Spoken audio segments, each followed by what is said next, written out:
Kanalimiz rivoji uchun like va obuna bo'lishni unutmang. Venesueladagi o'tish davri hukumati rahbari Juan Guaido yoki yangi tayinlangan muvaqqat yetakchi kutilmagan qarorni e'lon qildi.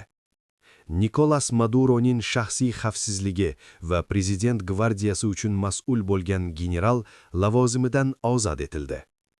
Ushbu iste'fo Maduroning AQSh maxsus kuchlari tomonidan qo'lga olinganidan bir necha kun o'tib yuz bermoqda. Yangi hukumatning ma'lum qilishicha, bu qadam armiya va xavfsizlik tizimini eski rejim tarafdorlaridan tozalash hamda mamlakatda barqarorlikni tiklash uchun amalga oshirilgan. Generalning aynan kimligi va u hozir qayerda ekanligi haqida rasmiy ma'lumot berilmayapti. Tahlilchilar buni Venesuela armiyasi ichidagi katta o'zgarishlarning boshlanishi deb baholamoqda.